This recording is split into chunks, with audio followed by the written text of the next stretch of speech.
Hi and hello there, Virgo. Welcome sa ating mga new subscribers. Ako po si Yan, at sa aking mga returning tambayers. Thank you sa inyong walang sawang love and support for me. At kung hindi niyo pa na-subscribe po tayo other channel, link is down below sa ating description box. So if interested, i-click lamang yung link na yan para kayo ay mapunta there. At araw-araw ay nag-upload din tayo ng collective readings for all signs doon. At yun nga guys, wala tayo ditong gender, so babae, lalaki, LGBT, lahat ay welcome. Pwede pong i-switch ang mga roles dahil possible talaga magkapalit-palit kasi general reading ito. And at the end of the day, lahat ay may free will na free niyong gamitin anytime, anywhere. So, guys, let's see kung anong meron dito for ya, Virgo. By the way, cross-watchers at merong Virgo placements no, sa natal/birth chart, welcome din kayo. So, Archangel Michael, thank you so much, Angel guides. Can we get right here messages for Virgo, please? What does Virgo needs to know? Can you please show me, Virgo?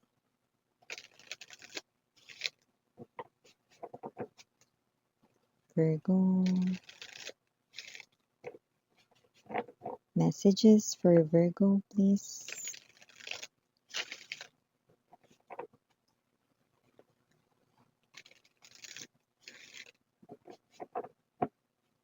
Okay, so let's go ahead and check these messages right here for you guys. So Virgo, you do have here the energy of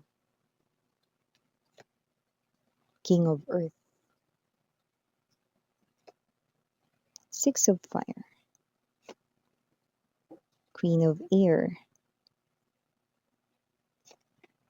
Seven of Air, Six of Water, Eight of Water, bottom of the deck, Three of Air,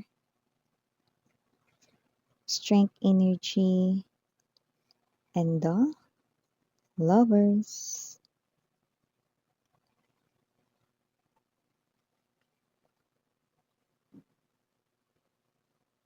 Okay.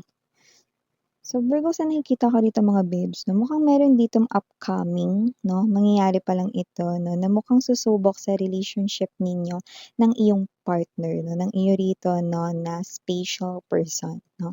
So nakita ko rito na yung iba, no, meron ditong energy na hindi pa kayo pero dadaan na kayo dito sa ganitong klase ng pagsubok, no, to the point na parang feeling mo hindi na magiging kayo pero that is just a pagsubok, no. Hashtag pagsubok at lahat ng pagsubok ay malalampasan at pwedeng-pwedeng lampasan. But with the great strength right in here, I do see na hindi ito magiging madali for the both of you. Pero, worth it. Sobrang worth it pag nalampasan ninyo. Plus, magkakaroon ka rin dito ng double trust sa iyong partner. Yan, no? So, hindi pa kayo nagiging kayo, pero madodoble na yung tiwala mo sa kanya, no? Pag nalampasan ninyo itong together, yan. Yung iba naman, puwedeng kayo na 'no, ng iyo rito na person like may boyfriend, girlfriend kayo, yung iba asawa niyo na, so dadaan kayo rito sa isang matinding pagsubok 'no.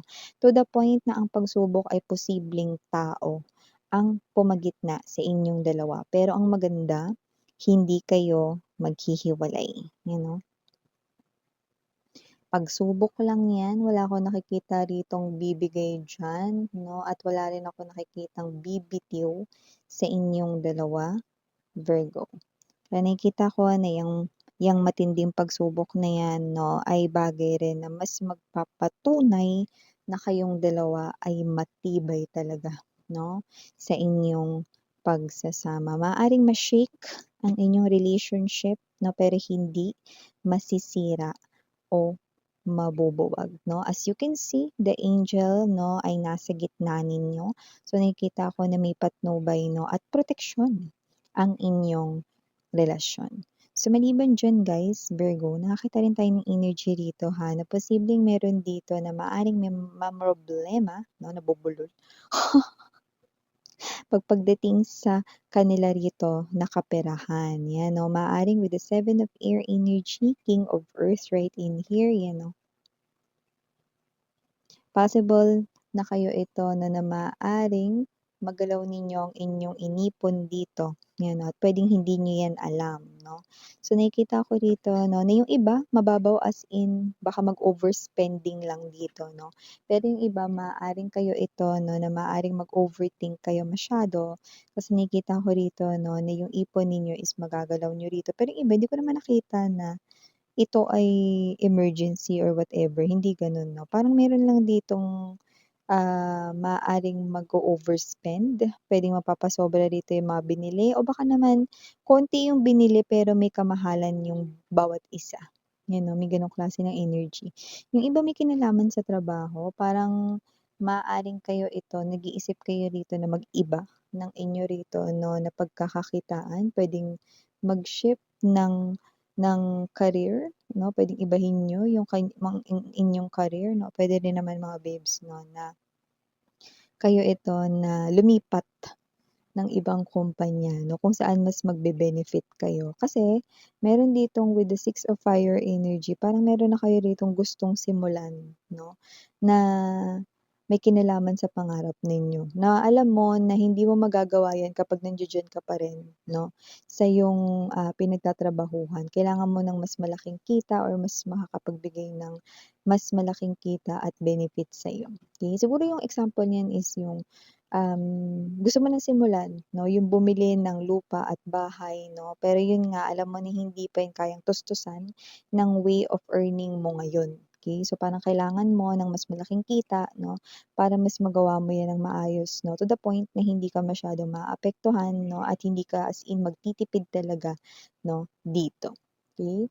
So kapag ginawa mo yan may advice ka naman dito, tuloy-tuloy lang daw dahil with the Six of Water energy, Eight of Water, you are being guided by your angels and guides 'no, to do this, okay. Huwag mag-alala kasi kahit maisipan mo rito na lumipat ng another company, nakikita natin dito 'no, that mas makakakuha ka 'no, ng inaasahan mo ritong benefits or kita 'no, na magpo-provide rito sa mga goals and dreams mo, 'yan. So maliban diyan nakakita rin tayo ng energy rito ha, meron ditong someone na posibleng hanggang ngayon ay nililigawan ka pa rin. Medyo matagal na siya nanliligaw sa'yo, yun ang nakikita natin dito 'no, and soon, mukhang sasagutin mo na siya. Uy, hindi pa miss 'yan, paano mo naman nasabi 'yan? Kasi nakita ko dito mga babes na meron ditong situation kung saan parang yun na yung hinihintay na confirmation. With the Queen of Air energy, nakikita ko magdedesisyon kang tanggapin na at tama ang desisyong pagtanggap mo sa taong iyan. So, kung sino man 'yan, matagal na nanliligaw sa'yo dito pero parang yun nga, waiting ka lang siguro for some kind of, sign 'no, from up above at ito na yun. May situation dito kung saan makikita mo 'no, yung puwedeng specific na hinahanap mo talaga sa isang partner at yun ang ipapakita sa'yo ni universe sa pamamagitan ng taong ito. Virgo. So maliban diyan guys, nakakita rin ako ng energy rito ha, na meron dito na nasa loob kayo ng isang toxic relationship 'no, at mukhang nag-iisip na kayo 'no, na i-cut off na 'yan or iwan na 'yang tao na 'yan 'no, dahil hindi na 'yan nakakabuti sa inyo. Spirits are saying na, "Go, iwanan mo na 'yan." Kasi with the Eight of Water energy and the Three of Air, nakita ko rito 'no, na hindi 'yan magbabago at patuloy pa rin niya rito, hindi lang pasasakitin ang ulo mo 'no, maaaring magdulot rin siya sa'yo rito ng mas matinding stress at maaaring mag-lead sa depression kung patuloy kang makikipag-connect diyaan sa lover mo. Kaya naman, i-cut off mo na siya not using scissors 'no, pero yung talagang panghardin talaga. Yung pangtabas ng damo 'no, yun yung pang-cut mo sa inyong connection 'no, at nakikita ko rito na mas magiging maayos yung buhay mo 'pag wala na 'yan, 'yan, oo, 'pag wala na siya sa life mo 'no. Like, separate na kayo 'no or hiwalay na kayo, break up, 'yan, okey. So nakakatanong ako ng energy rito na posibleng meron kayo rito na makilala na someone na maaaring makatulong dito sa'yo. Doesn't have to be na ire-recruit ka niya 'no, na, "Uy, dun ka sa company namin." Hindi, pero maaaring ito ay new found friend 'no, na makikilala niyo pa lang 'no, at nakikita ko na itong tao na 'to 'no, meron siyang mga maraming alam 'no, about something na mashi-share niya sa'yo. And I think magagamit mo yun 'no, in terms of your pagkakaperahan. Plus, okey, pagdating rin sa friendship 'no, na status, nakikita ko rito na okey siya as a friend, makakuha ka talaga sa kanya ng mga matitinong advices, plus nakikita ko rin totoong tao siya. See, puwede mo talaga siyang i-add sa iyong mga friends na talaga nung high school, nung college, or yung mga kaibigan mo, puwede mo siyang i-add 'no, sa inyong circle of friends 'no, or sa inyong community. And also nakita rin tayo ng energy dito Virgo 'no, na possible rito na meron kayong ex na maaaring muli magparamdam sa inyo.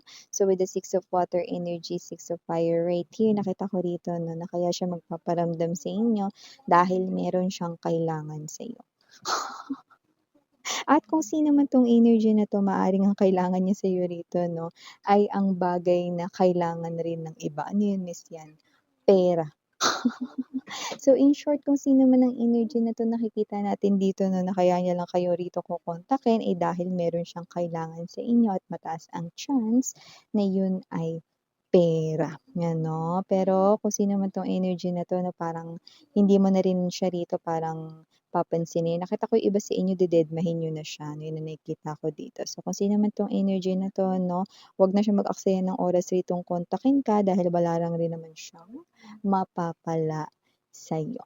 And last but not the least, message right here for you Virgo 'no, maaaring, kayo ito 'no, na hindi ninyo napapansin pero meron ditong bagay na parang mas magdadala 'no, ng mas magaan na feeling. Meron ditong growth and healing with the Strength card energy.